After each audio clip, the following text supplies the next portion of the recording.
Comment ഇട്ടത് ഏതോ George കുട്ടി, പക്ഷെ പണി കിട്ടിയത് ഇദ്ദേഹത്തിന്. ഇന്നും കമൻ്റ് ഇട്ട ആ യഥാർത്ഥ ജോർജ് കുട്ടിയെക്കുറിച്ച് മലയാളികൾക്ക് ആർക്കും തന്നെ അറിയണമെന്നില്ല. പക്ഷേ ഇദ്ദേഹത്തിൻ്റെ ഫോട്ടോ കണ്ടാൽ അപ്പോൾ ആളുകൾക്ക് മനസ്സിലാക്കാൻ സാധിക്കും ഇവനാണ് ആ മധ്യവയസ്കനെന്ന്. ശരിക്കും പറഞ്ഞു വരുന്നത്, മുലപ്പാല് ചോദിച്ചതിൻ്റെ പോസ്റ്റിനു താഴെ വിദ്വേഷ കമൻ്റ് ഇട്ട് കേരളത്തിലെ ജനങ്ങളെ ഒന്നടങ്കം നൊമ്പരപ്പെടുത്തിയ ആ ജോർജ് കുട്ടി എന്ന വ്യക്തിയുടെ പേരും പറഞ്ഞ് അദ്ദേഹമാണെന്ന രീതിയിൽ പ്രചരിപ്പിക്കുന്നത് പിന്നൊരാളുടെ ഫോട്ടോയായിരുന്നു. പെട്ടെന്ന് തന്നെ അത് തിരുത്തുകയും ഒരുപാട് ന്യൂസ് ചാനലിലടക്കം ഇദ്ദേഹമല്ല ആ തെറ്റുകാരൻ എന്ന രീതിയിൽ പുറത്തു വരികയും ചെയ്തിരുന്നു. എന്നാൽ ആ കമൻറ്റും ആ ഫോട്ടോസും പ്രചരിപ്പിച്ച അത്ര ആളുകളിലേക്കൊന്നും തന്നെ ഇദ്ദേഹമല്ല ആ തെറ്റുകാരൻ എന്ന രീതിയിലുള്ള ഈ പോസ്റ്റ് എത്തിയിട്ടില്ല എന്നതാണ് വാസ്തവം. ഇന്നും കമൻ്റ് ഇട്ട ജോർജ് കുട്ടി എന്ന് പറയുമ്പോൾ ആദ്യം ആളുകളുടെ മനസ്സിലേക്ക് വരുന്നത് ഇദ്ദേഹത്തിൻ്റെ പിക്ചർ തന്നെയാണ്.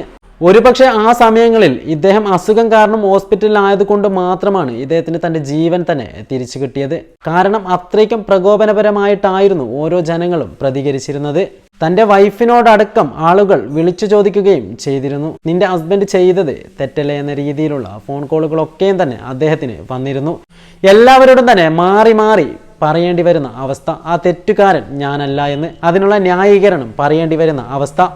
ഒരു തെറ്റ് പോലും ചെയ്യാതിരുന്നിട്ടും ഭാര്യയും മക്കളും അടക്കം എല്ലാവരും അച്ഛന് വേണ്ടി ന്യായീകരിക്കേണ്ടി വരുന്ന അവസ്ഥ. എത്ര തന്നെയായാലും കുറച്ച് ക്രൂരമായ സംഭവം തന്നെയായിരുന്നു ഇദ്ദേഹം ഇത്രയും ദിവസം അനുഭവിച്ചത്. യഥാർത്ഥ ജോർജ് കുട്ടിയെ ആളുകളുടെ മനസ്സിലേക്ക് പതിപ്പിച്ചെടുക്കാൻ സാധിച്ചിട്ടില്ല. കാരണം ആദ്യത്തെ നോട്ടത്തിൽ തന്നെ പതിഞ്ഞു പോയ വ്യക്തി ഇദ്ദേഹം ആയതുകൊണ്ട് തന്നെ ഇന്നും ഇദ്ദേഹത്തെ പല ആളുകളും കാണുന്നത് മറ്റൊരു കണ്ണിൽ തന്നെയാണെന്നാണ് ഇദ്ദേഹം പറയുന്നത്. എന്തു തന്നെയായാലും യഥാർത്ഥ ജോർജ് കുട്ടിയെ പീഡിക്കുകയും അതിനെ നാട്ടുകാർ കൈകാര്യം ചെയ്യുകയും ഒക്കെയും തന്നെ ചെയ്തിരുന്നു. എന്നാൽ അതിൻ്റെ പേരും പറഞ്ഞ് ഇദ്ദേഹം ഹോസ്പിറ്റലിലുള്ള ആ ഫോട്ടോസും എടുത്താണ് ആളുകൾ വീണ്ടും ഷെയർ ചെയ്തത്. നാട്ടുകാർ പെരുമാറിയ ജോർജ് കുട്ടി എന്ന രീതിയിൽ. ഇനിയെങ്കിലും തെറ്റ് ചെയ്യാത്ത ഈ മനുഷ്യൻ യഥാർത്ഥ ജോർജ് കുട്ടി അല്ല എന്നുള്ള കാര്യം എല്ലാവരും തന്നെ ഓർത്തുവെക്കുക. ഇതിന്റെ പേരിൽ കേസ് കൊടുക്കാൻ തന്നെയാണ് ഇദ്ദേഹം തീരുമാനിച്ചിരിക്കുന്നത്.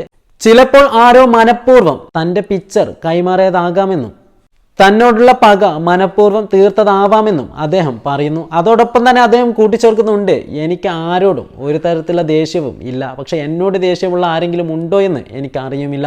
അങ്ങനെ ആരെങ്കിലും ഉണ്ടെങ്കിൽ അവരായിരിക്കും ഇത് ചെയ്തതെന്ന്. എന്തു തന്നെയായാലും ഇദ്ദേഹത്തിൻ്റെ എല്ലാ ദുരവസ്ഥയും പെട്ടെന്ന് തന്നെ മാറിക്കിട്ടട്ടെ.